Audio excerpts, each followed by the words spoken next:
Good evening, everyone. If you would allow me 2 more minutes, and it looks like we have everybody in the room that we actually would want to get the meeting started. Good evening.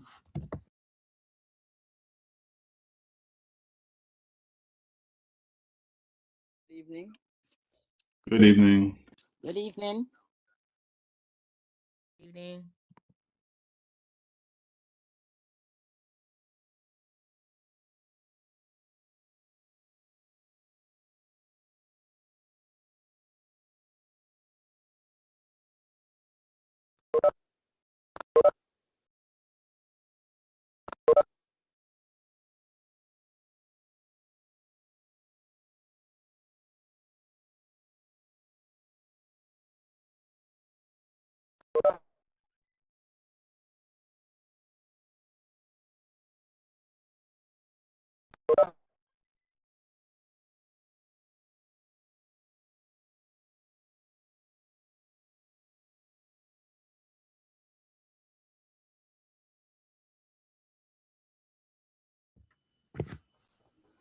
And this is what happens. You go on camera and you fix your hair and everything else.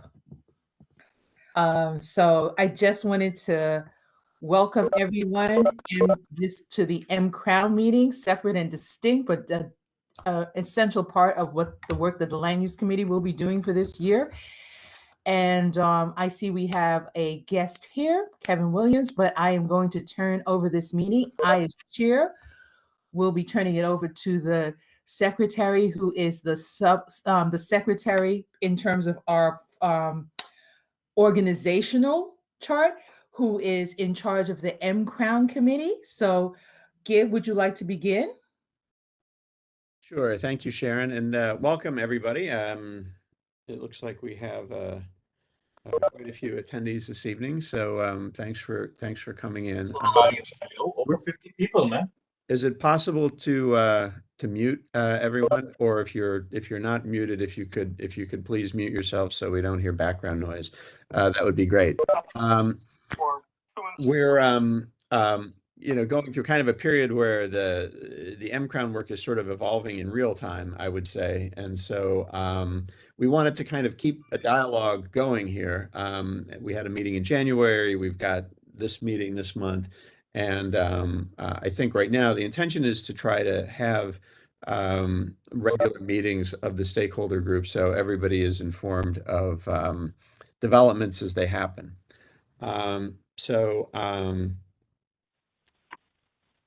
Since we do have quite a few people logged in, I'm not going to propose that we go around with introductions, since it might be somewhat time consuming. But I would like to begin by just acknowledging Josh from DCP. I did speak with Jonah earlier today, who is not able to attend this evening. So, in terms of current events, what I think is important for everybody to know is last month, a letter was sent from council members Hudson and Osei, as well as community boards 8 and 3, and a number of other community signatories requesting the city undertake a neighborhood plan for a district that includes the Mcrown district and potentially might be larger. At this stage, my understanding is a response is being prepared by the Department of City Planning. Have no other details as to what the response might be. And I guess at this point, I don't know, Josh, if you want to comment or have any other information from the Department of City Planning, just like to give you an opportunity to share it. Yeah, thank you, Gib, and thank you for having me. No, that's a good summary. And yeah, Jonah is still lead on this. I'm just kind of sitting in to take notes for him and keep him updated. But yeah, thanks again for having me. Thank you. Having disposed of our first agenda item here, I'm going to move along to our second agenda item, and that is alternatives for a neighborhood-wide rezoning in the event that we're not able to proceed with a plan with a neighborhood plan that is conducted with the Department of City Planning as lead. This is something that is not a preferable outcome for us, but it's been discussed before, and so I thought this was a good opportunity to provide some more information to all of the stakeholders about what that type of a process might involve. And I invited Kevin Williams, who's been involved with environmental assessment work for other applications in the Mcrown district, to talk through what some of that process may be like and hopefully answer some questions. So Kevin, if that's okay, I'll turn it over to you. I think you're muted. Yeah. Thank you, Gib, and thank you for members of CB8 for having me this evening. Mr. Voconi and I had a discussion approximately a month ago where he had brought up this concept of a community board sponsored area-wide rezoning, and so what I'd like to first do is just give you a little bit of introduction to my background and full disclosure on the work that I've done in this area. So a lot of the rezonings that have occurred in the Mcrown area over the past several years, my firm, Equity Environmental, has been involved in. 1034 Atlantic, 1010 Pacific, 1050 Pacific, and Grandin Pacific. I have been involved in all of those in some way, and I'm currently involved on a rezoning on Pacific Street. So there's a lot of activity going on in the neighborhood, and I've been very attuned to the discussions, and I understand all sides, and I work in all 5 boroughs. My firm is one of the most active environmental planning for private applicants in the city. And in terms of my background, however, I am an urban planner, and I've worked on comprehensive plans, area-wide rezonings, large city plans such as Kansas City, Washington, D.C., and as close as Long Island in terms of comprehensive planning process. Now, what Gib had indicated is this unique desire, given the circumstances and the frustrations over the past many years, to try to place this sort of innovative, incentivized Mcrown district within the CB8 environs. And I've done a little bit of discussion and communication with folks that are very familiar with these processes, both on the legal side and the practical planning side. And one of the obstacles in terms of a community board preparing or sponsoring a comprehensive plan is you have to be a tax-paying entity in New York City. And I had discussed with Gib some of the alternatives that the community board could do to facilitate, a community board sponsored or led by proxy process. And one of those ways is starting up a nonprofit entity. You can be a tax-paying nonprofit or an LLC dedicated for the purposes of preparing a neighborhood-based rezoning. And the alternative, and I'm sure this has been discussed, there's a common vehicle that New York City has. It's a 197A plan process, which was specifically created for community boards to do a neighborhood planning process. And by its nature, you can't really call it a comprehensive planning process, because I have heard that nomenclature used on hearings. And the problem with the comprehensive plan, it is really supposed to encompass all of those things and ultimately lead to zoning changes, which is kind of the same way that a 197A can be utilized, the sort of neighborhood process. But because New York City is a city of neighborhoods that are interconnected with transit and parks and schools, a neighborhood planning process and a rezoning, in a comprehensive way really needs to, look at your neighbors and your abutting, areas. But there is a vehicle to do a community-based planning process and to codify the goals of the Mcrown district. But as folks may know, the 197A really doesn't have a lot of teeth in terms of fostering things like set-asides for community facilities, transit accessibilities. Now, it is and has effectuated area-wide rezonings, and it has effectuated things like updates to the waterfront resource planning process. And so what I have an approach here where you can put the consulting community and really smart folks to put together ideas that can then lead to a process where you are able to retain a consultancy that can bring you through this process. And that's called a request for expression of interest process.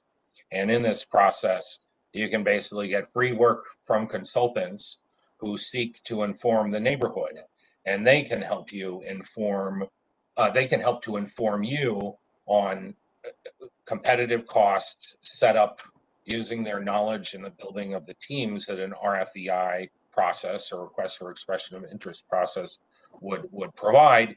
Is they would basically give you free consulting on how to set this up. And obviously their interest is ultimately become their consultant.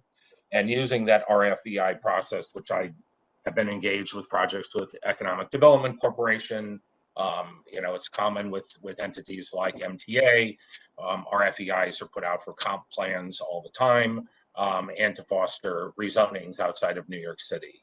And that process is basically, you could submit basically the goals of your approach and ask a consultant assembled team to provide a scope and a framework of work that would outline how they could assist the community board in setting up the proper legal entity to foster a neighborhood-wide rezoning outside of the auspices of the community board, because I do not believe you are a tax-paying entity, and then be able to build the legal, the design, the transportation, and the other allied environmental components that you would want to get, and you could assess them, select, you would probably get many submissions out of that process, and then go to what's called a request for proposal, which would be a cost proposal of that selected, group. Say you have 10 submissions and you select 5, you could have them come and interview. You could voir them on their approach and ideas, timelines, and of course their experience, and make sure that they're commensurate with your vision. Make sure they have the proper facilitation capacity, which is critical, because obviously in this sort of process, the community board is here to steward, the community at large that has a variety of opinions. And so that process is very difficult, as the community members, board members here know, is there's a broad spectrum of interest and concerns, as well as shared interests and concerns. And so that's something that you could get, a range of advice where people would offer you their approach, and you could get it tailored down to a suitable approach and candidate with proper cost benefits. And obviously, there are tremendous costs associated with this process for private applicants, and the many publicly sponsored rezonings that have been fostered through Department of City Planning. These take many years, 4 to 5 years, and then they're subject to Article 78 lawsuits, and even in the case of Bushwick, failure after the process. So, and also bear in mind, in these processes, it is political. Community boards change, council members change, borough presidents change. And in my experience working on both comp plans and large area-wide rezonings out of the New York metro area, is that can just waste 2 or 3 years. So you have to be very expeditious. You have to make sure that it lives beyond the politics, and that it's publicly accessible on multiple platforms, and that the community will is what stewards it along and basically keeps it in memory, institutional memory, beyond folks going in and out of the sort of decision-making cycle. So having said that, I think it's probably better, because I will just talk on and on. So to just open myself up and answer any questions that I can. So Kevin, this is a very, it's an interesting concept. Everything else is okay with you? Let me ask first, in the example you just gave, where an RFEI goes to a request for proposal, the selected and a team is selected to kind of do the environmental and I suppose legal work with respect to Maybe we can go to Turkey. with the application. Hey, as folks who are coming on, please check if you're muted, and if not, mute yourselves. Take care. So my question is, who's the applicant in that case? Yeah, so there's a funny discussion, like you could be the applicant sponsoring the area-wide rezoning. So that's the entity would have to be created. It could not be generated out of the community board. So you could have a private applicant, or you could have basically an LLC generated or created for the purposes, Mcrown LLC, area-wide rezoning corporation. And so this type of a corporation could be a nonprofit corporation, but it could not be tax exempt. Do I understand? Right, yes, various levels of tax exemption, obviously, from sales and property and business taxes and that sort of thing. So you would definitely need some coordination on how to set that up, so that you could foster that process. Okay. And I realize that this is very, very high level, but when you think about a reasonable expectation in terms of time and cost for this type of a process, what would you think that would be? Well, just the RFEI process. So generally, if you start with an RFEI, you guys are going to have to set up the sort of submittal, and you're going to need a steering committee to review those applications. So you'd have to kind of set up your steering committee, either composed of community board members or other allied interests that members of the community board have, and probably want to at least get the core that would be reviewing that, and whether or not the RFEI request assistance in sort of setting up this vehicle, this LLC or this nonprofit vehicle, to facilitate it, and that would of course be some months to sort of get yours. So let's just set aside a discrete number, like 3 months, to sort of get a steering committee together. And then to craft an RFEI, you already have a lot of information in terms of what your goals are and what your interests, and to basically develop a sort of scope of review, so that they have something to respond to, that you have very specific questions. It doesn't have to be a cost associated with that. It's more about qualifications and approach. And so you could probably draft that in say 30 days, and then submit it out. And generally for something this important and competitive, you'd probably want to give 60 days, I would say, at least, for response. And then so it is time consuming. It could be 30 days. You would probably get a lot of responses on an RFEI in 30 days that are quality, that would help you build some information. So now you're at say 4 or 5 months, and then you shortlist say 3 to 5 candidates, and then they provide you a detailed proposal based on, basically, you're distilling all of the critical elements from those RFEIs to texture exactly the types of scopes of services here that you want. And you probably, in that, in your sort of steering committee, you're going to want somebody who kind of understands the legal, understands the city partners, the borough planner's office, environmental assessment review division, Department of Transportation, DEP, school construction authority, a lot of these different types of entities, and to help you guide your review. And so let's see. So from there, so you're basically about 6 months in, I would think, by the time that you got to evaluate proposals for cost. And then that process, you could make your determination or do an additional short list, from there. And maybe that's a 30-day period. You're going to want to do interviews and reviews, and your steering committee could handle that sort of thing. So I would think that you could be on board and ready and have sort of, a party with this, this whole process. The great thing about it is they're going to be building the strategy, right? And after that, you guys can handle your duties at the community board, and that set of consultants and your steering committee members can be reporting back, during that process, and really get the sort of ground running, because all of that time you're developing the approach, and you're tailoring it, and you're texturing it, and you have a schedule, and your consultants would stick to that.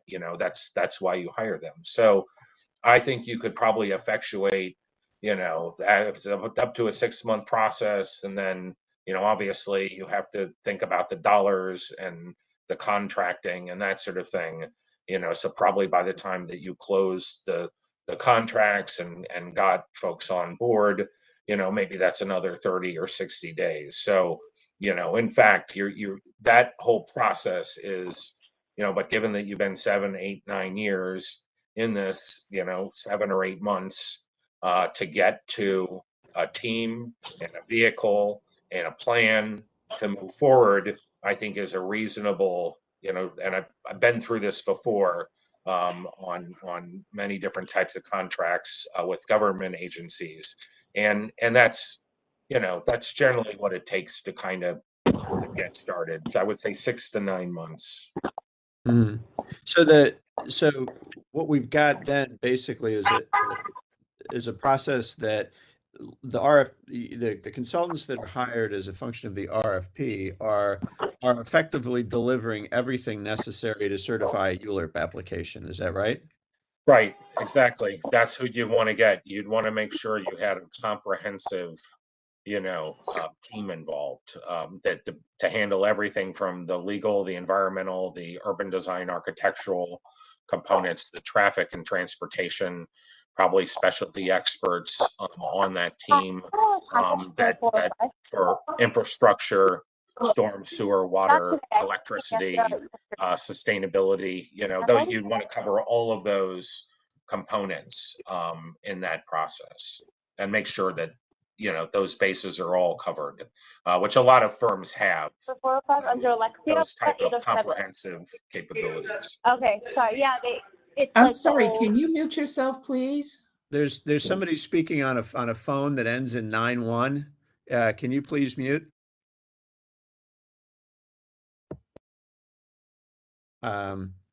So okay. So the RFEI process probably has may have no cost associated with it, but by the time we get done with an RFP, the consultants then are going to have a budget, and they're going to need, they're going to need a budget. Yeah. What's your, and again, totally Yeah. understand this is extremely high level, but Yeah. I mean, what's the bounds you think something like that would involve? Yeah, for an area of this size, I mean, you're certainly looking at $1 million potentially in environmental fees, and the bulk of that is in transportation. And I mean, obviously, depending on the texture and the nature of this, I mean, the major aspect of this is building what's called the reasonable worst case development scenario, which and that really determines all of the impact categories that you're looking at, and you have to go through public scoping process as well. But the technical labor that's involved in an EIS is incredibly extensive. So I mean, I would say at a low end, and maybe you would, with a competitive bidding process, you could get a lower price. But one of the things that's endemic in rezonings, I think both at DCP sponsored levels, and their 4 or 5, 6 consultants that they have retained to basically handle city sponsored rezonings and private rezonings as well, is they're subject to a lot of change orders, because what happens is you don't know until you get into the process of building that worst case development scenario, which determines, based on your framework, what are soft sites and what are not soft sites, and you establish a build year. You don't know what thresholds you trigger, and that, the sort of scope of review. Experienced firms will be able to provide you, sort of a set of contingencies and that sort of thing. But that's one of the things, obviously, when you're dealing with a restricted, sort of budget and financials here, that there's not an empty deep pockets, that they very clearly in their proposal define all possible contingencies and basically set a cap. So I'll start with that $1 million. Then you're going to have legal. Certainly, for a private rezoning, you have to have a lobbyist, a registered lobbyist, which all of the attorneys that appear for you before you are. And then you're going to need, in this case, you're not necessarily going to need the type of design architect that builds buildings. You're going to need, people that can prepare massing models and analyze the zoning code and basically put in, massings of what the area would look like to do the various types of studies that are related to that, whether they're air quality or urban design, or shadow studies and that sort of thing, that are part of the traditional environmental assessment process. And then, in this case, you will need specialty individuals that have extensive experience with transit and traffic, and pedestrian circulation, as well as energy, and innovative emerging, energy and sustainability components. And honestly, there are means and measures to do such things on a cheaper way, but there are also ways to do it right.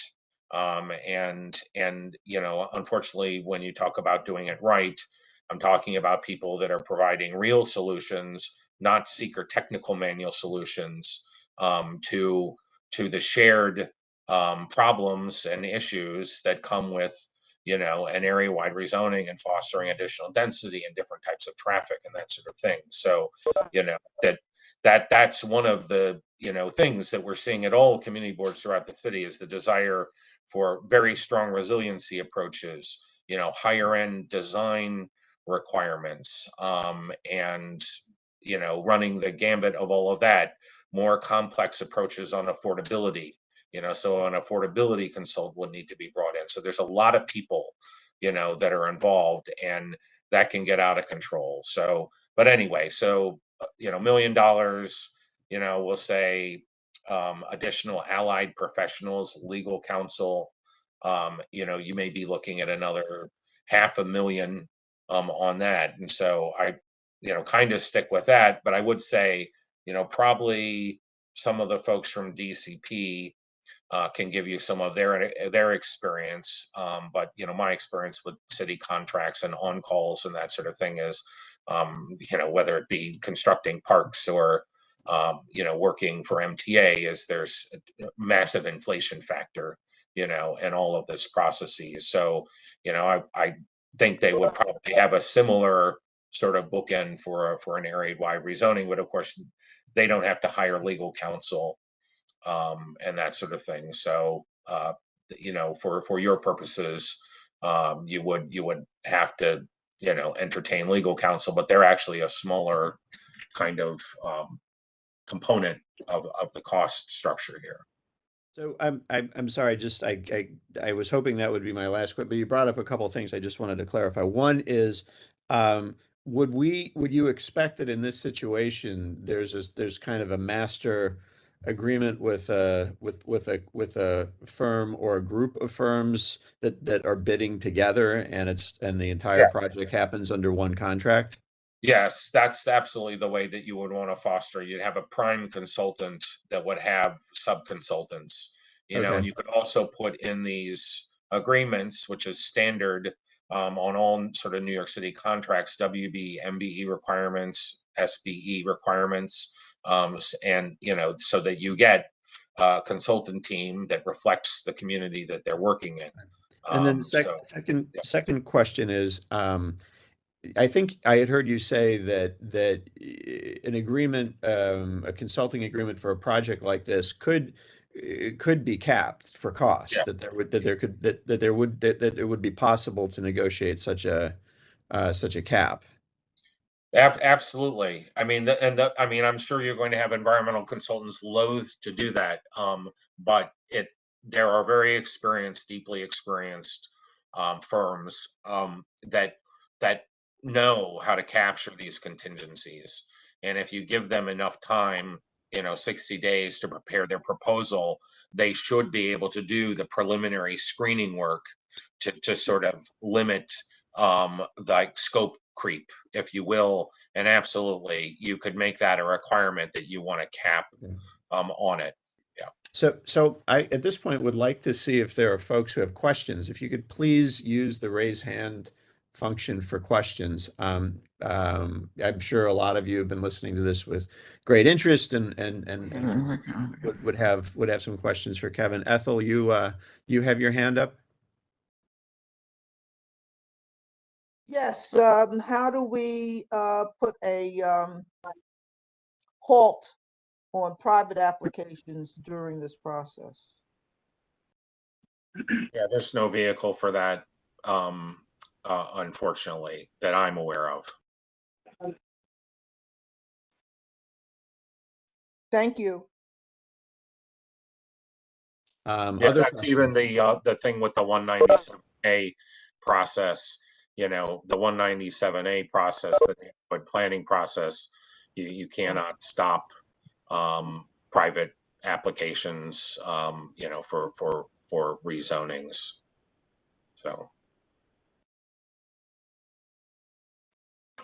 I'm not seeing any other hands right now. I'll just sort of ask one more time if there are other. Actually, there's someone from Che Osei's office that has their raised hand.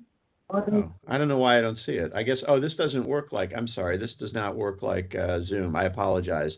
Yeah, whoever is raising their hand from Councilmember Osei's office, why don't you go ahead? Hi, thank you so much, Gib. This is May of Utrapong Vatana, Councilmember Chio Says, a policy and budget director.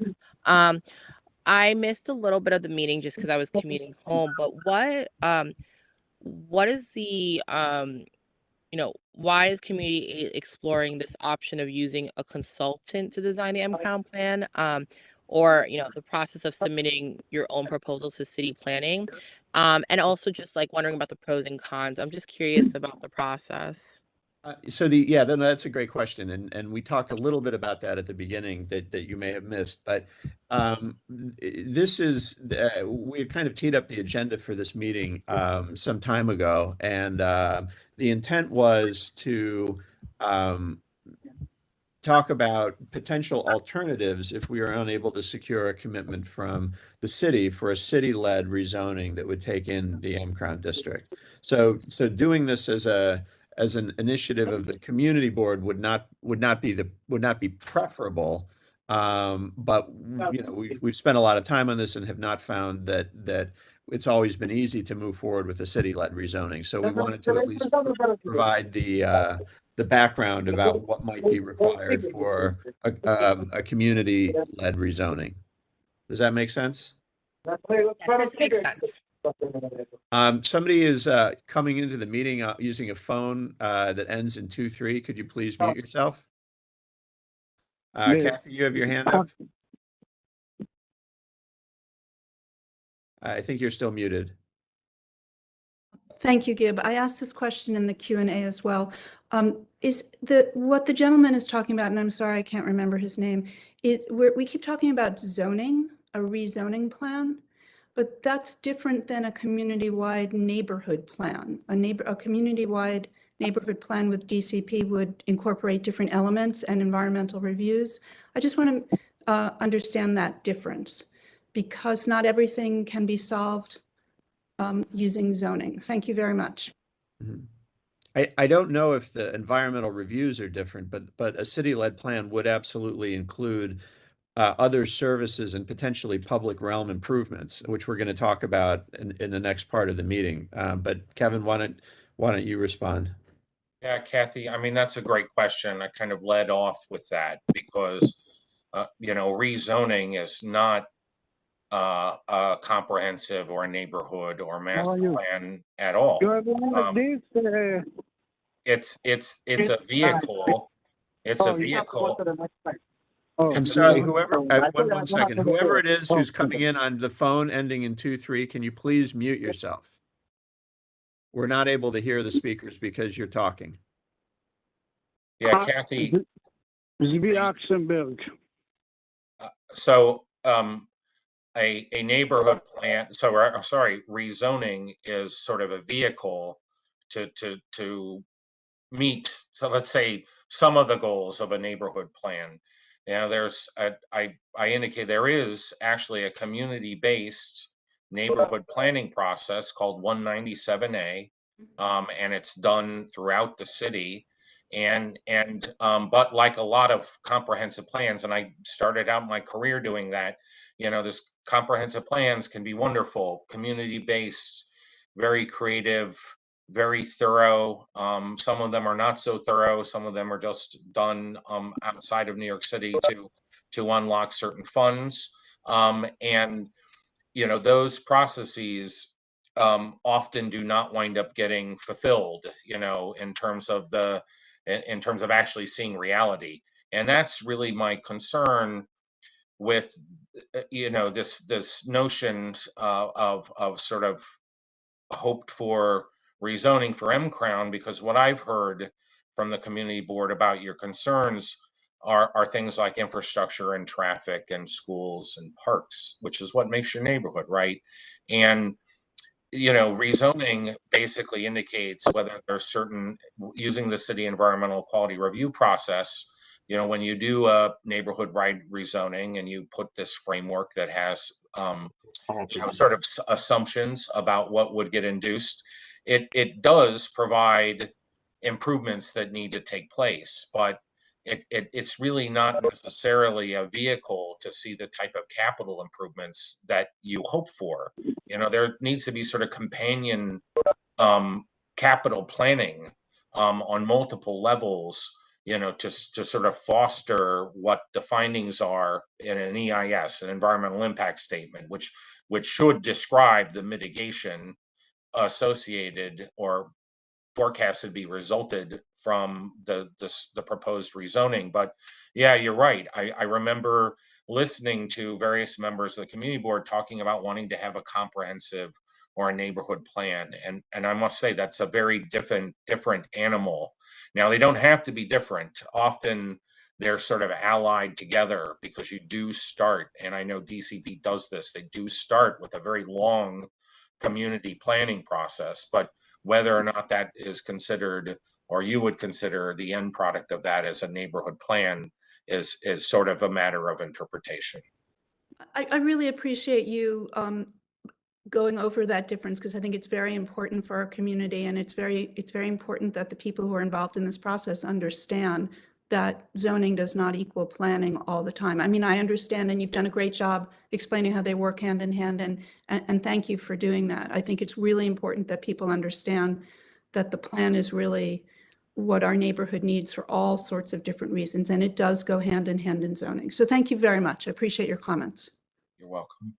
I think when we talk about in the next section here, where we talk about what the components, the non-zoning components of the neighborhood plan are, I think you'll see that they are things that also could be implemented outside the scope of zoning. For instance, we can look to the city and petition the city and our elected officials to provide more funding for anti-displacement services, to provide funding for homeowner assistance, to push for redevelopment of city-owned land for uses like affordable housing, deeply affordable housing. A neighborhood rezoning can kind of be a catalyst for those things, but the dependency is they're not mutually dependent. I think everyone agrees that a neighborhood plan that includes those elements is preferable. That's been the goal of the community board for the last 7 years. You kind of went through that process in a lot of ways, but it's sort of like it's so elongated that it kind of takes the punch out of the plan. But I mean, I think you've done a lot of that work. You have a very clear vision, so. Yeah, I'm just making the point that it's, again, it's not preferable. I'm not advocating this as something that should be prioritized over a city-led plan. That's not the point here. The point is, if the whole point of having this discussion is if the city-led plan is not achievable, what are our options, given that those other elements are important to us and the zoning is important? We're in a situation now where we're looking at one-off applications with private applicants, and I think everybody generally agrees that's not the ideal way to move forward and have the Mcrown district rezoned and planned. But if you look at the spectrum of options, on the one hand, you've got a city-led rezoning. On the other hand, you have nothing other than status quo. In between those, you have private applications coming in as they come in. And then you have the notion of something like we're talking about tonight, where the entire district can have a unified zoning plan, which will get over some of the issues with individual private applications. And then there would be a requirement to try to seek the other types of services and public realm improvements that were part of that are desired. Yeah, but I just want to say, when you say on the one hand we have nothing, or we have a citywide rezoning, we have continued efforts to try and work with our elected officials and other city officials. I mean, we don't want to give up on some very important efforts. Just to call those efforts nothing is unfortunate. I'm not calling the efforts nothing. That's not what I meant. You just did, but no. I'm sorry. I'm sorry if I wasn't clear about that. What I'm talking about are outcomes. I'm not talking about efforts. I'm saying we could have a situation where the existing zoning of M11 is preserved forever, is that it does not change. When I said nothing, I meant basically, what's called the future without the project in an EIS. Hello, I have my hand up. There are a spectrum of responses. That was my only point. Okay. And that is one of the things I want to say is, doing a neighborhood plan, you really need to do that environmental impact statement, right? So neighborhood planning, it needs to sort of go hand in hand with that, because you are talking about increasing density and are changing the nature and texture of land uses, so that both of those processes need to be very integrated. And I think the city tries to do the best that it can with seeker, city environmental quality review.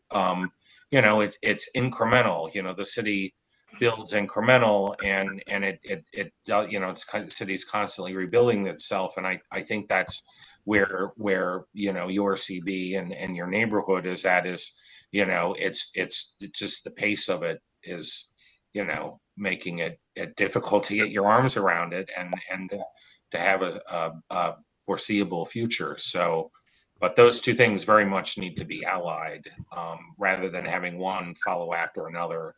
They need to be integrated. Let's go on to some other questions. Karen Gray, you have your hand up. Yes. I just want to, just a quick reminder that historically, rezoning in New York has been used to push people out of neighborhoods. Let's keep that in mind. That's number one. Number two, there are already groups around in the community who have been saying, let the community decide development and change. And I think we need to listen to that and understand how important that is in the area. That's my contribution. Thank you. And I support I support Kathy in what she's saying.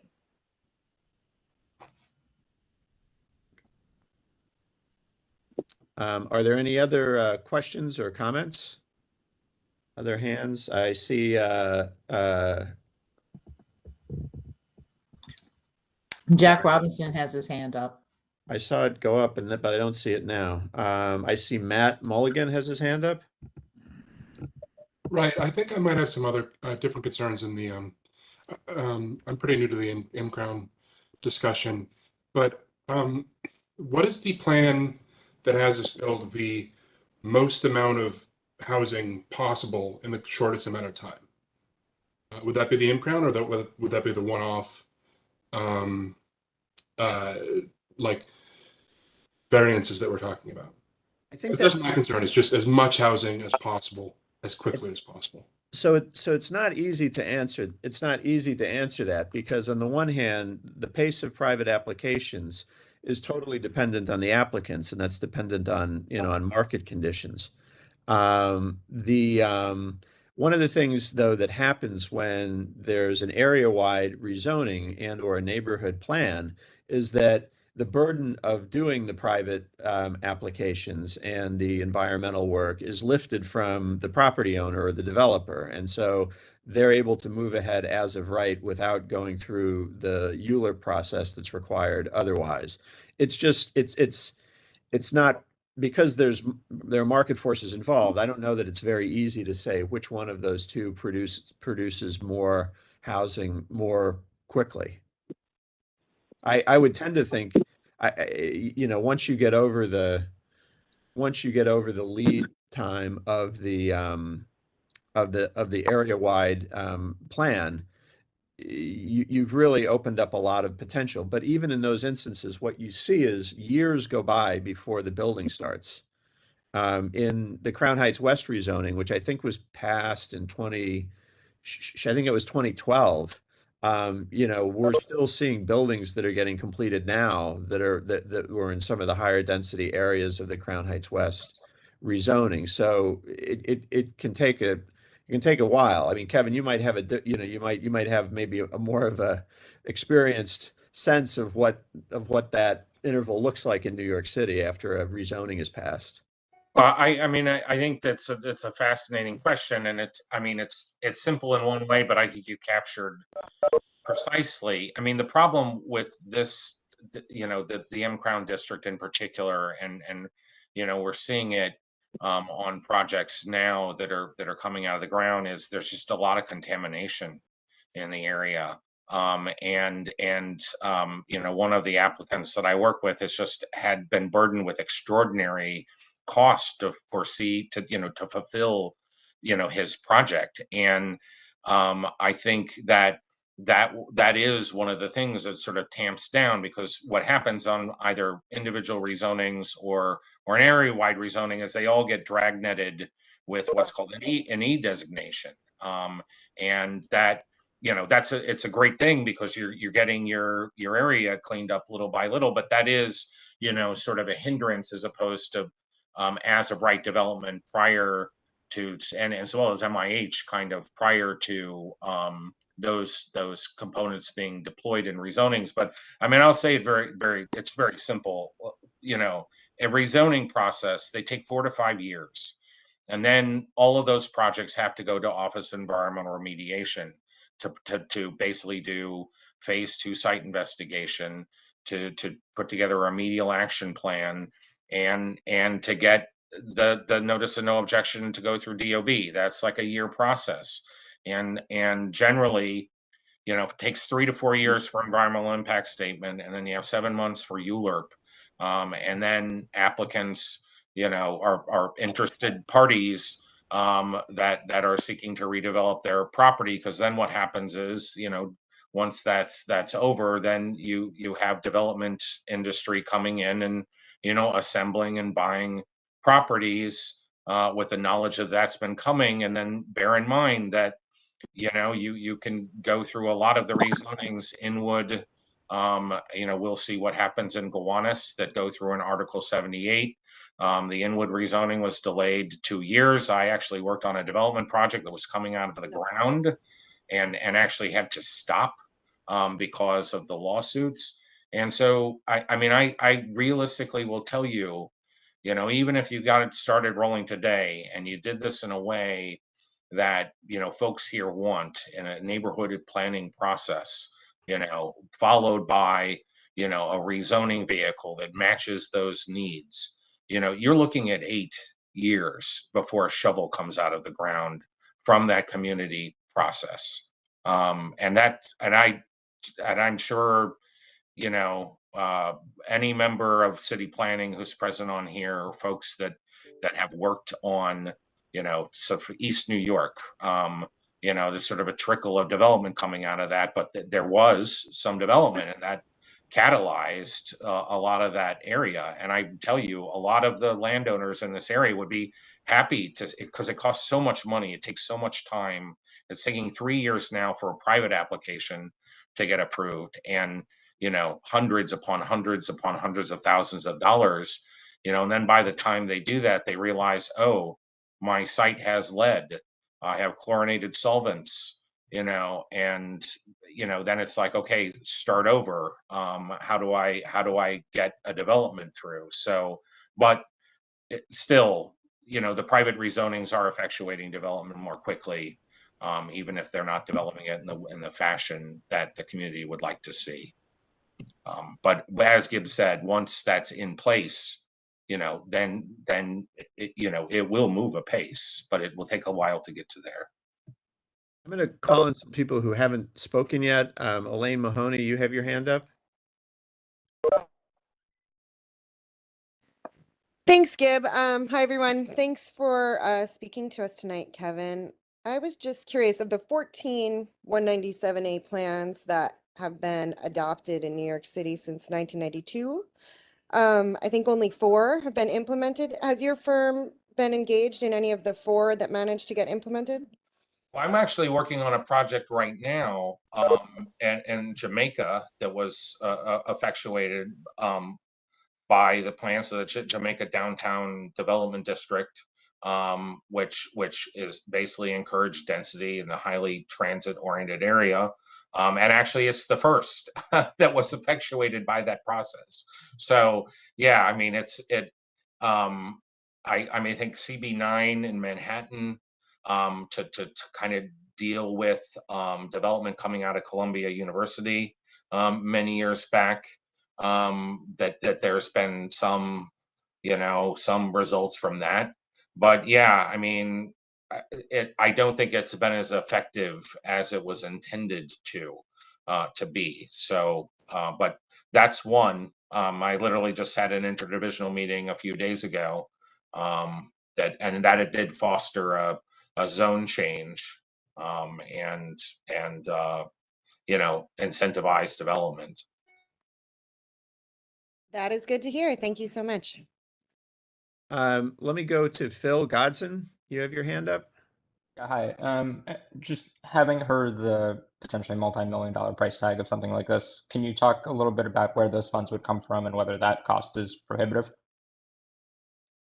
I mean, I think I don't know who that's kind of a question. Let me take a crack at it. I don't know if you might have other ideas, Kevin, but I would say that it would be incumbent upon the community board in the form of the LLC that was set up to manage such a project to raise that money from probably a combination of my guess would be it would be a combination of elected officials, and potentially private property owners who were motivated to try to move the rezoning forward. Yeah, I mean, that's, I think there's a lot of ways, and New York City used to, give robber barons who raised money to do these, or their own money to do these, works today that we esteem.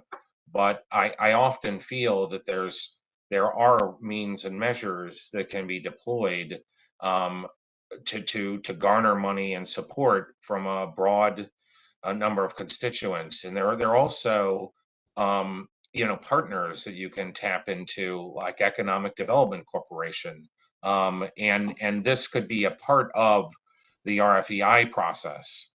Is you could have individuals, in terms of the scoping elements of the RFEI, have them come up with a funding and financing approach. I mean, there's immensely talented people in New York City that fundraise, for great public works, and that's the type of thing to really bring the community together. I always saw comprehensive planning could be a beautiful thing. It's something that in the summer when you have street fairs and that sort of thing, you can put up, an outreach area. And I've actually went to, fairs of the town of Brookhaven comprehensive plan, where we set up a booth and we had games to basically facilitate comments and interest from folks, and to collect money to support their comprehensive plan. And so, yeah, I mean, I think that could be an aspect of the RFEI, but I think there's it's just a natural fundraising possibility. If you brought in the right people that know how to collect money, you could get, I'm sure you could get backing from, maybe there are famous or well-heeled individuals in the area that could foster a fundraising drive, get the plan, in the news, that could be a part of, raising the funds that are necessary for a community-based plan. And it's really about marketing. I've always felt that large capital improvements like the transit tunnel, under, to connect to the additional tunnel that's needed in New Jersey. I'm like, that has been batted around with so many politics, but if it was marketed and supported in such a way that carried with the public consciousness, that you'd be able to facilitate, sources of public and private funds. So I think that's one of the things you want to put in the RFEI. Give me a fundraising approach, that taps into public and private sources of funds. So it's another way to use the RFEI RFP vehicle. Thanks. Jonathan Berman, do you have a question? Yes. I expressed this in the past, and I think that meetings like this actually hurt the community that is interested in the rezoning more than helping. And the reason is because the committee has taken so long to get to this point that people have given up and decided not to wait and apply for private rezonings. When somebody sits in this meeting and hears about a potential wait of another 8 years, they're going to run immediately to try a private rezoning if they can afford it, because they're not going to wait another 8 years. So I think that the idea might be nice, but it's going to come back to actually bite the committee, the community, and achieve the wrong goals. Yeah, I don't think I think it's an important observation. We're not making the case that this is the route that we want to take. I think the idea is to be able to present information at this point. There is a lot of frustration about the length the process has gone on, and it's justifiable. And I think that we do have in some way an obligation to respond to it. So that's kind of the intention here. Ethel, you have your hand up. You have another question? I just wanted to point out that as far as the Crown Heights West rezoning that came up about 5 minutes ago, some of the enlargements, expansions that were approved under there haven't happened because the businesses that occupied those sites had 10-year leases. So that was one thing. And the other thing is that we would be stuck with on the individual applications that come along, the way city planning handles those, they cast a slightly wider net. They include so-called neighboring sites, free riders, as some of us have called them over the past couple of days, and they don't commit to anything. They're not required to commit to anything. So those are the outliers that we will be stuck with as we go along the private application route. Just want to mention that. Thanks, Ethel. Elaine Mahoney, your hand is still up. Did you have a new question or did you just have your hand left up? Oh, I guess you had your hand left up. Okay. I don't see any more hands right now. So what I'd like to do is move on to a discussion of non-zoning components of a neighborhood plan, something that I think makes sense for us to take on more directly now, because hopefully we'll be moving into that phase soon. And if not, it's still helpful for us to begin to understand the scope of what some of these are as a group. But I really want to thank Kevin. That was very informative, and really appreciate you taking the time to speak with us this evening. It's my pleasure. I love your neighborhood. I've spent many, many years in there, and I wish you all the best in finding a collective vision and a way forward. And I'm here for if any follow-up questions that you have, Gib and other members of the board. Thank you for your time. Thank you. So what I'd like to do now, I'm going to try to.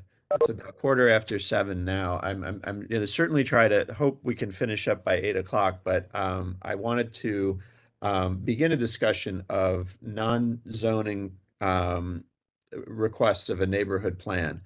I want to kind of start that by showing you kind of quickly a presentation that Brian Paul from the City Council Land Use Office and Tasha Young, who is a former staff member with the previous council member Lori Cumbo, put together. Just to kind of give you an idea of some of the scope of what's possible in terms of non-zoning components of a neighborhood plan. So I'm gonna go past some of these, but these are some broad categories that Brian identified. Some of these are things we've talked about before, like open space, economic and workforce development, preserving affordable housing, beneficial development on public land, transportation and streets, schools. This is not the easiest thing to read probably on your screen right now, but this is a map Brian put together showing publicly owned or leased properties in the study area for Mcrown. And then, he kind of went through and detailed some more examples of what could happen. Looking at, for instance, redesigning the streetscape of Atlantic Avenue, with an example from the Lower East Side that shows kind of a planted median with a bike lane. The idea of improving Lowry Triangle, potentially potentially expanding it into the area of Underhill Avenue here to enlarge it and provide a better public amenity. The idea of looking at some use for the drill hall at the Bedford Atlantic Armory, which is a huge space in there that right now presently is not being used for anything. Some of you may remember several years ago, there was an effort to try to fund community use and redevelopment for this area. It ground to a halt when the city decided that the area needed to be maintained as a temporary emergency evacuation center. But it's possible that public uses might be found that would still be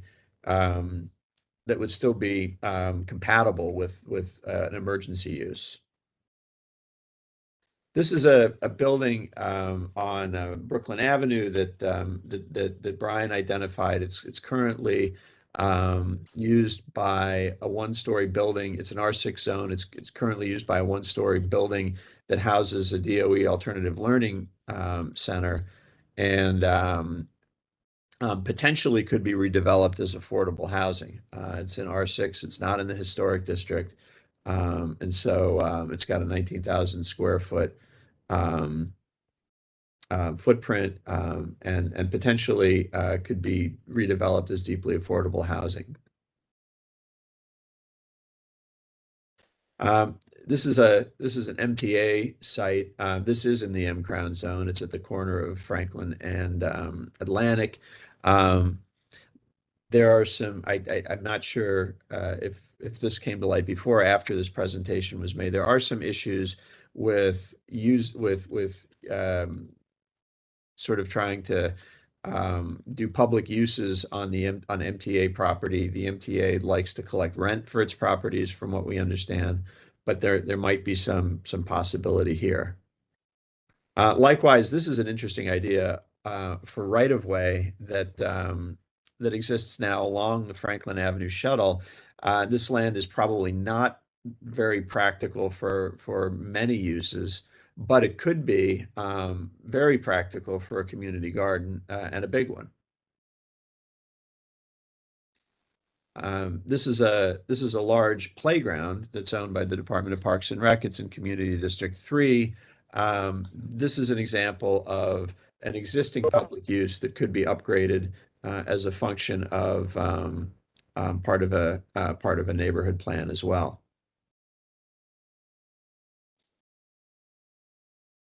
And there are a variety of other strategies that could be used to preserve existing affordable housing through outreach to property owners, and various kinds of economic incentives. Mcrown is intended to attract job creating uses. So workforce development would be a logical add-on to a neighborhood plan for this district as well. So I just wanted to kind of go through that, and then open a discussion about other types of public uses that might be possible. I'm going to share a different screen here. Give me 1 second. Oh, here we go. I started a spreadsheet to catalog some of these things. I kind of broke them out into services and public realm improvements and city-owned property. Some of these ideas came from Brian's presentation. Some of them came from the Bed-Stuy housing plan that was released some time ago, and some came from other places. And I'll post a link to this now in the chat so you can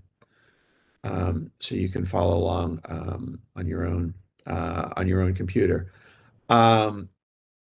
Elaine, I see you have your hand up. Elaine Weinstein, did you have a comment or a question? Yeah, this presentation kind of begs the question, is there some centralized place where city-owned property is either being underutilized or not utilized? And I'm not talking about empty space, because I know there's not a lot of that, but you referred to a few one-story buildings. Is there a centralized place where we could look at that and see what benefit a community can gain from that? Well, let's see. I don't know of a centralized place that I mean, other than something like open data. If you were to go look in property records and ownership records and open data, it would still be a lot of work, because you'd have to sort of the ownership would be listed in the name of city agencies in many cases, so you'd have to kind of pour through all of those. You can probably get some idea by using a tool like Oasis or Zola as well. Oasis Okay. I've had difficulty with recently. I think they might be having some technical issues, but that, that's a way you can look for sort of vacant land in a community district or the areas surrounding Mcrown, and click on the properties and see who the owner is and see if it's the city of New York. Okay, thank you. That's Oasis NY. I realize now, I don't know if there's a way for me to post this in a chat for everybody to see, but we can distribute URLs for these things later. Jack Robinson, you have your hand up? Yeah, I think Zola, there's a lot of good filters that you can turn on and off and kind of pinpoint things. It seemed pretty helpful. And also, yes, there is no chat to put something in the chat. And nobody seems to be checking the Q&As either.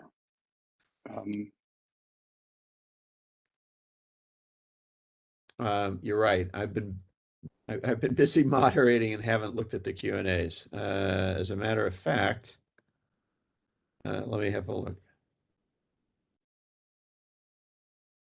I see only one Q&A so far. Can private ULIP applications be held during the 197A consultant? And I think we got an answer to that. Are there other Qs other than Ethel's? I had put like 4 things in there. So maybe they're just not going, they're probably only going through to the host. Maybe. I don't see it. Guys, I'm going to ask we not get into an extended discussion about chat and Q&A. Let's. It's not. It's just a way to run a meeting. Like this is a normal thing to do. I prefer typing things into the Q&A because I tend to like limit myself there. I think as we all know, the intention among at the general meeting and the land use meetings and others of the community board is that we're not using chat, and this isn't the opportunity to sort of rehash all of that. So I just like to ask that we not spend the rest of our meeting time trying to do so. Kathy, you have your hand up. It's just a point of information that the Armory is currently being used as an important men's shelter. So the head house is, but not the drill hall. Okay, I think it's important to mention that it is currently being used for that. Thanks. Yeah, it's not. I don't think it was the intention when Brian put that in his presentation. I don't think it was the intention to evict the shelter. I think the idea was to use the drill hall, which is unoccupied now. Let's see. Matt, you have your hand up? Yeah, is there a way we could get a copy of that that presentation? Yes, I'll send out a copy. All of you who've registered, who aren't already on the distribution list for Mcrown, will come onto the distribution list for Mcrown, and I will send a copy, send a link to the presentation and a link to the spreadsheet that I just showed you a second ago. Since I don't have a way of putting it in. Putting a URL in for you. I'll just go through some of these things as examples. My hope was that folks would also have some other things that they would like to see included on this as well. But some of the things in terms of services to be funded that I thought would be worth considering would be a homeowner assistance program to provide resources, to do outreach and provide resources to homeowners who are having financial difficulty. The idea of including the area targeted for rezoning into the parts of New York City that require a certificate of no harassment for certain kinds of building permits. The idea of providing resources to help homeowners who find their properties on the tax lien list to be able to get them off. The idea that HPD could begin a monitoring program of multifamily buildings that potentially are showing signs of neglect to be able to be proactive in getting those resolved. The idea that we could fund tenants' rights education, that the city could fund that on an expanded level in the community district, and could fund anti-displacement services as well, could be part of a plan for this area. Expanded affordable housing counseling to help folks who are interested in affordable apartments coming online to prepare for the lottery, understand how the lottery works, and improve their chances of being able to be awarded an apartment, and the workforce development types of services that could be funded as well to help people in the community find employment in businesses that move into the zone. I know that some of you have been thinking about other components and services that could be part of a neighborhood plan. Are there any that you'd like to see added to this list?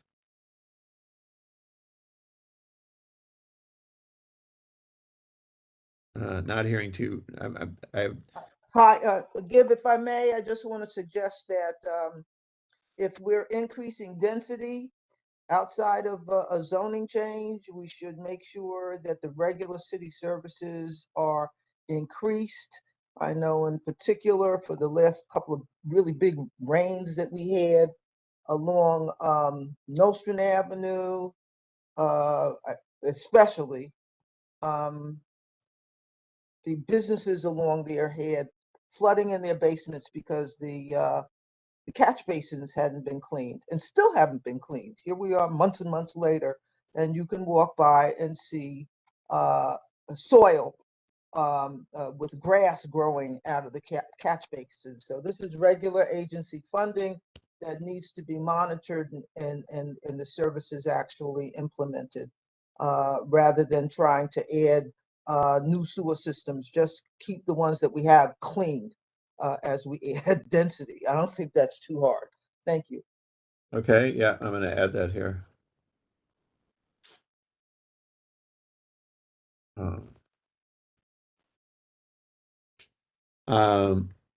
Since when I'm sharing the screen, I can only see a kind of a very limited view of this window. That's a little bit better. I'm just gonna bear with me a second while I kind of page through and look for other hands. All right, let me kind of move on to the next page in here, which is public realm improvements. Some of these we've talked about. Open streets, potentially open space is a category. There are a couple different things we might think about there. I mentioned the John Hancock Playground, which is the one that was in Community District 3. There's been some discussion about how open streets can be expanded more into other parts of the community. The idea here is that funding and resources would be made available to help other streets and other commercial streets potentially become temporary or permanent public space through the Open Streets program. That's a possibility. I don't know that this was, I mean, I think everybody is kind of aware of this, but the idea that a major investment in a redesign of Atlantic Avenue happen seems to be very appropriate at this point. With development that has been approved at Atlantic Yards along Atlantic Avenue, as well as potentially an increase in residential density further east of Vanderbilt Avenue. There clearly needs to be an approach to Atlantic Avenue to make it safer for pedestrians and cyclists potentially, and change the character from being sort of a utilitarian truck route to a safer, more friendly street. Does anyone have other topics in terms of improvements that we should be considering as part of a neighborhood plan? Sarah, you have your hand up? Um, yeah, I guess these all sound really good, and first of all, I just excuse me because I have been taking cold medication, so my brain is a little bit fuzzy right now. But the services that you mentioned, the public realm improvements, and also the opportunities afforded by the city and state owned property. I just wanted to verify that all of this is essentially stuff that only comes if we get a neighborhood plan, right? I think that's not necessarily true. I think these things that we're talking about here, largely are a question of resources and funding, and they could be delivered without a neighborhood plan. I mean, some of these things are things that would probably be desirable now, like homeowner assistance services, anti-displacement. These seem like things that would be well worthwhile to fund today. And that maybe we should be, as a community board, maybe we should be calling for when we do our statement of needs and when we speak with elected officials. Well, I mean, they are absolutely things we should, we're all asking for them today. But what I meant was like there's no way that these things are going to be coming from just like a private zoning reapplication. So, Sarah, as you're well aware, there is a process in terms of the city establishing budgets, city council allocations, and identifying the appropriate not-for-profits to do this counseling. Some of the organizations that are within Community Board A include Impact. There's any number of workforce developments. We can look to our local EDCs, but in order to effectuate those services, it requires funding, right? An acknowledgement that this is a critical need, and that happens with our district need statements, and with the district need statements, having it reviewed by our elected officials. And of course, we can have a dialogue with them. But I would also point out that to date, we have not requested funding for these kinds of services. That has not been a part of Great. discussions that we've had with private applicants, but that is not to say it couldn't be. But it hasn't been yet, but there's nowhere is it written that could not be a part of something the community board, if the community board was to proceed, if we were to get more private applications and we were to look for requirements from the applicants in order to get support, funding for these types of services could also be sought. Gib, it's Elaine. I'm sorry, could we go? We have people who have their hands up. Could we go? Sorry, I'm gonna just call in Esteban because I think he had his hand up first, but I'll come back to you. Yeah, just a point of information and also just an observation. So I hear what you're saying, Sharon, but one of the things here is that like the city has actually put a lot of resources into making these things led by the city. So for example, the right to counsel, the organizing that goes with the right to counsel, the certificate of no harassment that Gib mentioned, those are actually more effective than some of these that would come from even nonprofits. So Agreed. But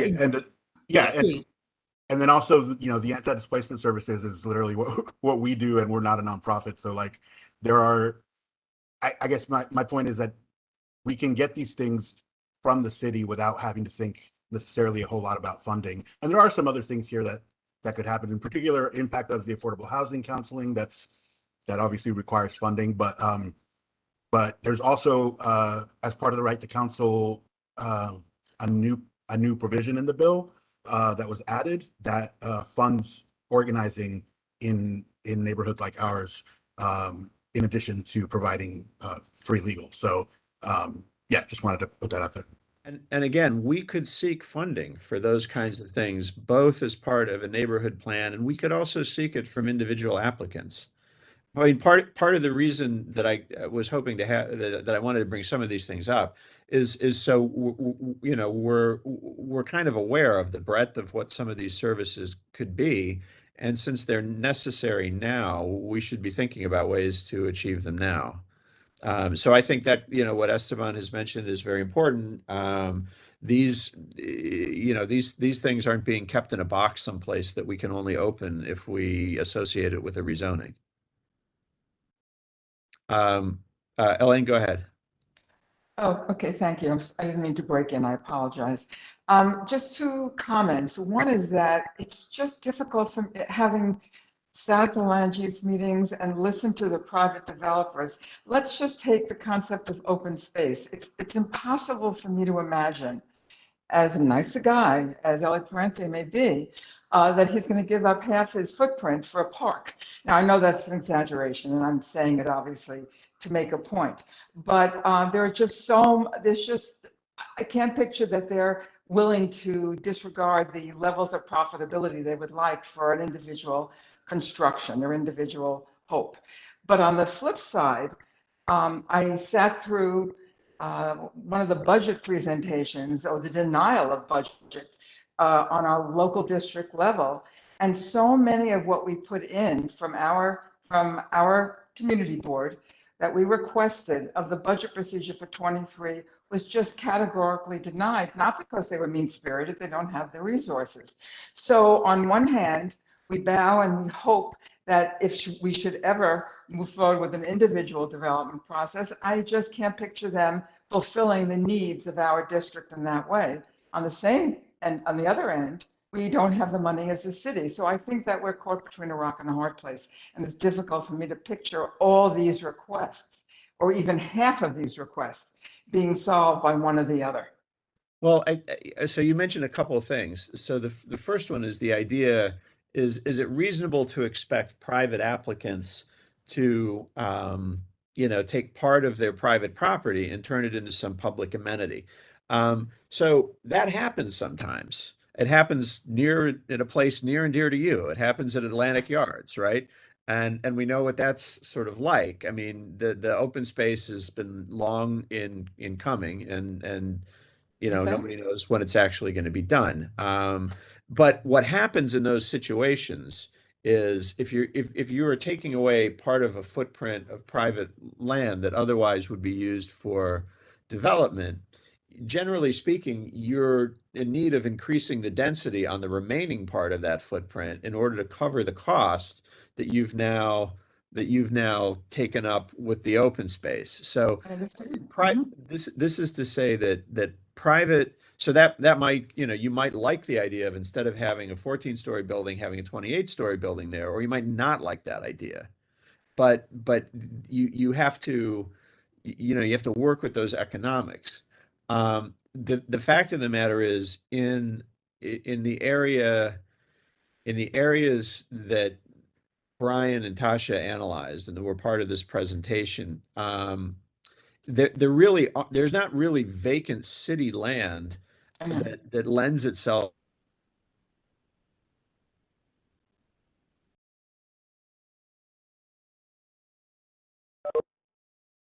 point to what is a very, very I think visionary and bold effort by the city to create more open space through the Open Streets initiative. That is what the city's trying to do. I mean, on Vanderbilt, I'm not trying to toot my own horn here, but just to use numbers, on Vanderbilt Avenue, we are creating 4 acres of public space every weekend for 100 days every year. And that's real open space. People use it for all the things they use open space for. They picnic there, they recreate there, they do all of this stuff. Some people get married there. So there are ways that you can get more open space. And I'll tell you, again, I'm using our own experience in Prospect Heights, but on Underhill Avenue, when Brian put together his presentation, he talked about the idea of expanding Lowry Triangle Park onto Underhill Avenue between Atlantic and Pacific. I will say it's possible that will become part of a new street design from the Department of Transportation. So these things can be accomplished in different ways. I hear, to me, that's just, I'm not putting down the open streets at all. I love Vanderbilt. I don't love Underhill. I love Vanderbilt, but that's not a park to me. Yes, it is open for a few days every week, and we're grateful for that. But it's not, there are no trees really. It does not provide shade. It does not provide you can't have a ball game there. It's just, it's limited. And as our city becomes and our borough becomes increasingly dense, the need for open space is dramatic. And I just don't see that in any of our planning, especially not with private applicants. But I'll leave it there. Thank you, Gib. Okay. Jonathan, you have your hand up? Yeah. If you want to get some interesting ideas, there was a book that was written many years ago. It's called How East New York Became a Ghetto. And it's a book that focuses on what went wrong in East New York and density and social services that were missing. And I think that if you read the book, you'll get a good feeling for maybe services that might be needed in order not to create a mistake in the neighborhood. Although many of them today to us are obvious, back then they weren't that obvious. The other thing is that if the community would like a list of public owned properties in the community board, I could probably produce that, and I'll be happy to send it to you by email within the next week or so. That would be terrific, Jonathan. Yeah, if you do that, I'd be happy to distribute that to the to all of the participants. I'll do my best. Thank you. Nix, you have your hand up. Did you have a question, comment? Hi, yes. I just wonder, I mean, so much has changed. I've been here in this neighborhood for 22 years on Pacific Street, Crown Heights, and I see changes. I understand, again, as I always state, like development and that we're in a housing crisis, but there's so much already happening in buildings. I mean, left and right of me and close to the Barclays Center, and anywhere I look, even on CB3 and CB2, like just across the street from Atlantic. So all I just wonder is, like, why is there this sense of rushing through these proposals where there's already so much being built? My question is, like, why don't we take a moment to really reassess? Because I would love the empty lots and the spaces to be developed, but purposefully, so that my neighbors can stay, so that my small businesses can stay. Because as I stated in previous meetings, like the small businesses that I have next door, luckily still are worried because they're being approached by developers and the property tax is going up. And they, sooner or later, will have to sell because they cannot afford to stay anymore. Also because the block is filled with construction cars. So their actual wood delivery trucks can't come anymore. It is just like, I'm wondering why, even though I really fully understand and I'm not anti-development, I just wonder why you always push the time, that it's time, that we are losing time if we don't admit to these proposals right now. I don't understand that. I'm pro-development, but I would like us to sit back for a minute and look what's already on the table, what's already like being approved, being built, going to be built, and what's awaiting approval. Let's just sit back and really look back at how we can preserve our neighbors, our small businesses, and keep this neighborhood from becoming what we don't want it to become. And that's all. I'm sorry. I'm really just not understanding the rush here. Well, let me try to maybe address that. So first thing I want to say is I've added to the non-zoning services that should be part of a neighborhood plan, small business assistance, to help address some of the issues that you mentioned. I think that's an important component that's unique to this area that we should be including. Second, with respect to time, we don't control the clock. So first of all, this is a process. I know, you've now been involved in a number of meetings on this, but this is a process that actually started 9 years ago. So it may seem like this is a rush, but for those of us who kind of were around when we started this 9 years ago, a big part of the problem is actually the length of time it's taken. And the reason that that's a problem is because as that time has gone by, the expectation of a redevelop of a plan or a rezoning of this area has fueled a speculative market. And the speculative market is increasing land cost. And when the land cost goes up, it decreases the opportunity for cross subsidy, both of affordable housing and the manufacturing space that we hope to get. So that's a real problem. And the amount of time that it's taken to move this forward has really driven has started to limit our options. But No, let me just one more thing I want to add. The other dimension of time that's happening here, and it has nothing to do with the Mcrown proposal, is Community District 8 is experiencing rapid and intense gentrification. The median income in Community District 8 is growing much more quickly than AMI. And what that means is there's tremendous competition for existing housing, and there's a lot of displacement. There isn't a lot of there is some city-owned land in the district in which to build affordable housing, but not very much. And the primary tool that's offered to the city right now to build affordable housing that would be accessible on a preferential basis to people who live in Community District 8 is MIH rezonings. To the extent that we don't have any of those happening, we're creating less housing that is accessible to people who live in this neighborhood now who are facing displacement pressure. And if we wait long enough, all of those people will be gone.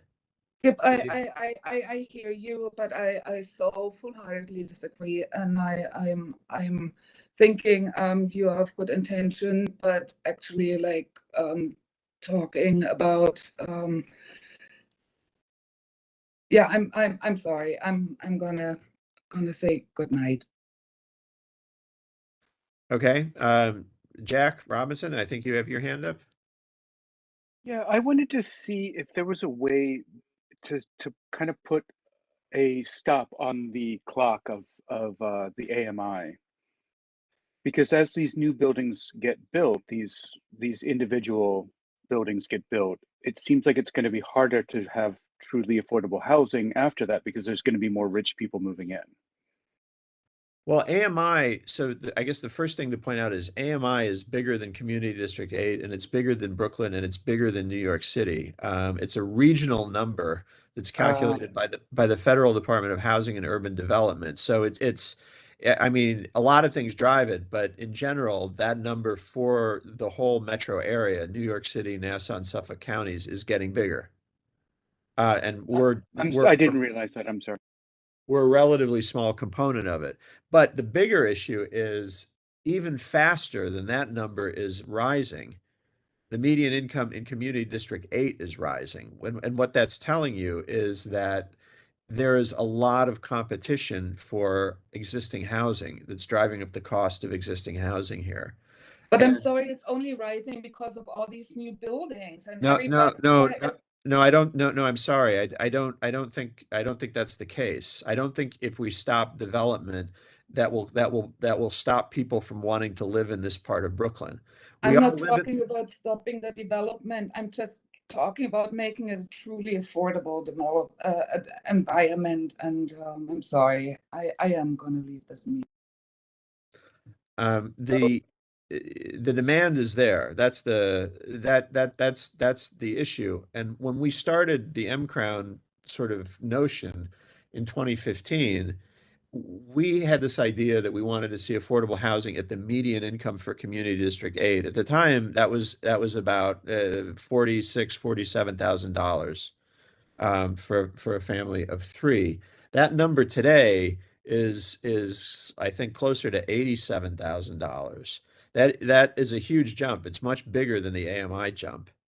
So it's not really good enough for us anymore to look for new affordable housing at the median income for Community District 8. We actually need to reach down to try to provide housing for the people we were trying to reach 7 years ago, because to the extent that they haven't already been displaced, they're in even more need of affordable housing now than they were 7 years ago. I think that's a very important concept to understand. That's the competitive aspect of the housing market that I guess I'm trying to get to.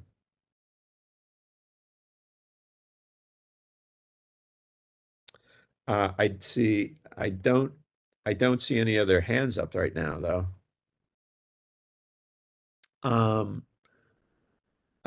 Sorry. Esteban, you have your hand up? Yeah. Just to sort of have a balance on opinions here. A majority, if not all, of the anti-displacement organizations, including ANHD and several others that have worked in this area, like Impact, they're in agreement that MIH has actually caused more displacement than it has helped. So that's the reality of the last 8 years or 6, maybe 5 years of MIH. So that's just something to think about, and why that is and what can be done about it. That's a totally different conversation. But that is like that's actually the reason that that the council decided to do a racial impact study for rezonings, because it was specifically causing displacement of Black and brown people. So just another perspective. Yeah, I think that's a good point. MIH, as it's structured right now, can't be set up to require deep affordability. The best you can get is MIH option 1, which is 25% at an average of 60% AMI. There's some requirement inside that for deep affordability, but you can't, for instance, force MIH option 3. So that's one of the reasons why, when we've now talked about these applications on Atlantic Avenue, we've pressed the applicants to commit to that because of being able to get to those deeper affordability levels. I think at this point there are many members of the city council who feel like MIH needs to be reexamined, and we have to be working on ways to push to deeper affordability and get and maybe even increase the amount of floor area for affordable housing. The problem is we have very few other programs to work with right now. There's also like the added, nobody knows what's going to happen with 421A. Like, actually, we'll know probably by tomorrow. So that's going to change the landscape of affordability and could make it easier or harder to do that. But yeah, it's that, and that's one of the things with the private applications too, is that the amount of affordable housing, even that we're able to extract, with a concession from the developers, is still not enough to warrant, the at least for me, not to warrant support for these particular applications. And speaking with the council member and DCP, they really think that they can come up with a better way to do it. I don't know exactly what the mechanism is for that, but they seem pretty convinced that it's something that the council wants to do now. So we can hope, right at this point, that there'll be something other than MIH, because it's clearly not working. I would love to see that. I'm somebody who is very concerned about affordable housing and the pitfalls of 421A and the projects that have been going on for years and years, like Atlantic Yards, which right now is delivering new affordable units at 130% of AMI with no community preference. Oh yeah, it's bad. which is an insult. It's outrageous. But so we can play in at the truth on that. But I mean, we also on some level have to. I mean, we have to live in the world that we live in and think about what our response is. I mean, I think, I think that creating, again, I don't know that we have a lot, or that all of the people in our neighborhood who are at the risk of displacement have an indefinite luxury of time. I really don't. I mean, I've been involved with demographic studies that show that the displacement is extreme in this part of Brooklyn, and you potentially could have large numbers of the Black and brown community displaced, like in total, from districts like Community District 8 within the next 12 to 13 years, and it's frightening. Yeah, absolutely. And again, I think some of this is just perspective, but the work that we've done specifically is to prevent that displacement, passing the Housing Stability and Tenant Protection Act of 2019, things like that, but and the Right to Counsel law as well. But from my vantage point, it's the time is still an issue, and it's pressing right now. But to me, the actual moving forward with some of these applications is actually going to exacerbate the problem, and that's an opinion thing. Like, we can differ on opinion there, but we can agree on the fact that it's a pressing need right now, and we have to do something. Yeah, I don't think entertaining. I mean, I don't think trying to use the tools we have right now prevents us from trying to get better tools. I think all of that is necessary. Ethel, you have your hand up.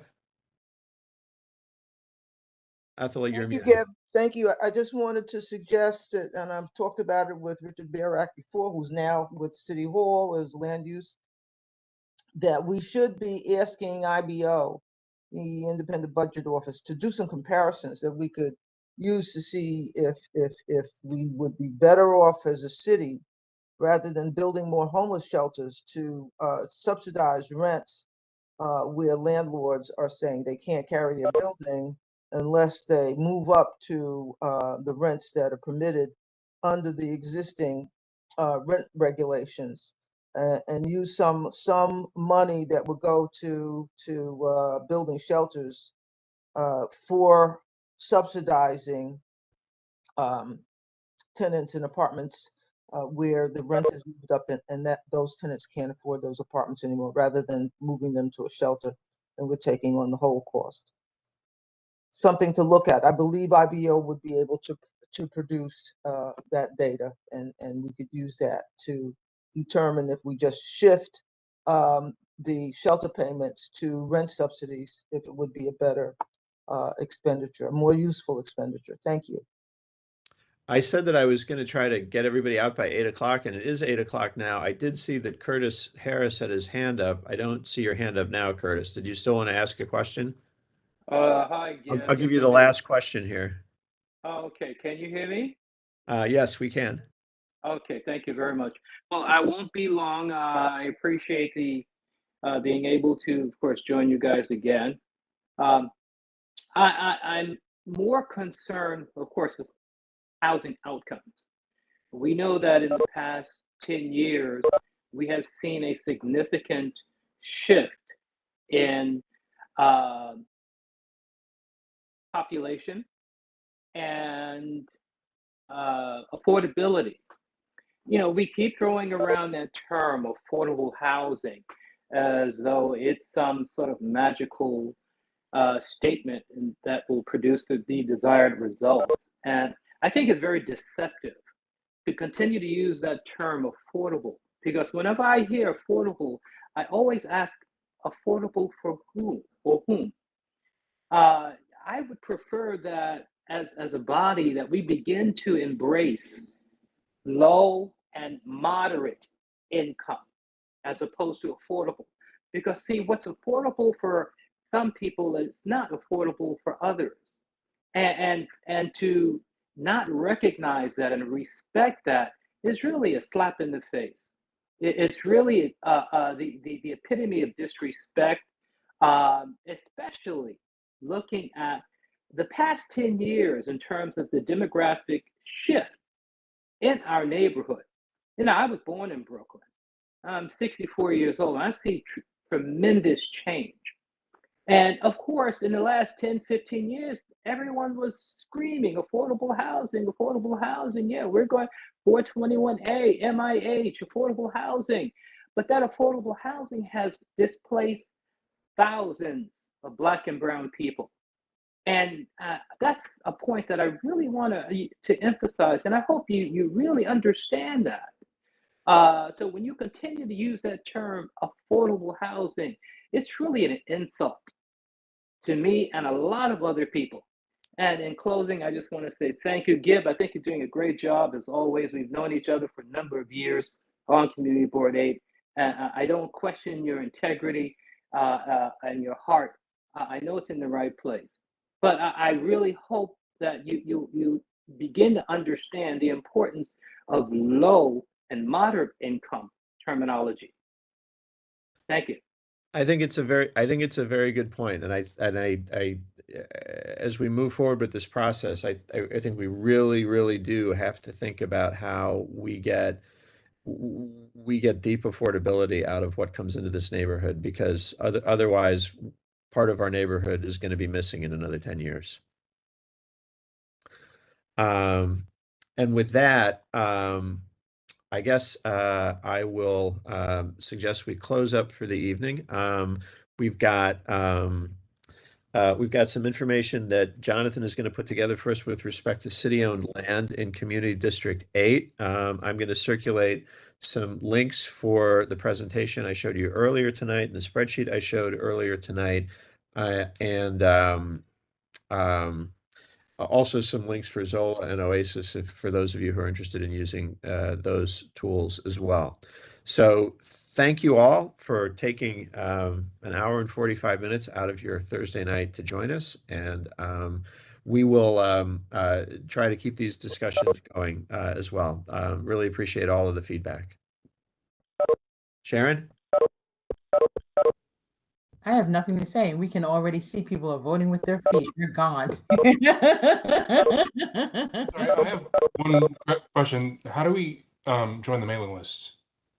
If you since you registered for the meeting tonight, I will get a list of everyone who is registered for this meeting, and you will be added to the mailing list. Oh, I think some of us just clicked through the WebEx link. Then you're going to have to send a note to the community board for But even if you click through the WebEx link, you had to enter your email address and name to get in. All right, thanks. And Gib, and Sharon, was this recorded? This is Kathy. Was this session recorded? Yes. So it'll be Yes, on it YouTube, Yes. YouTube. Thank you very much. You're welcome. Good night. All right. Thank you all. Thank you, Sharon. No worries.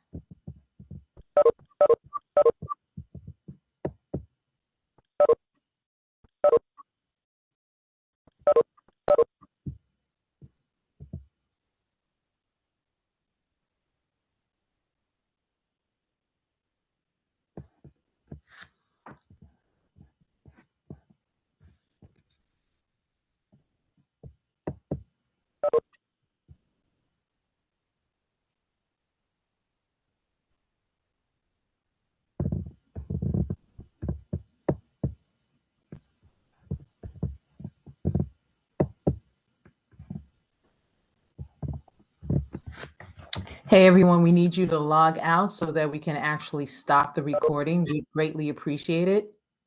Thank you. Elaine, Mimi Mitchell, Ina, Benton Brown, Nick, kindly log out so we can stop the recording process. Would much appreciate that.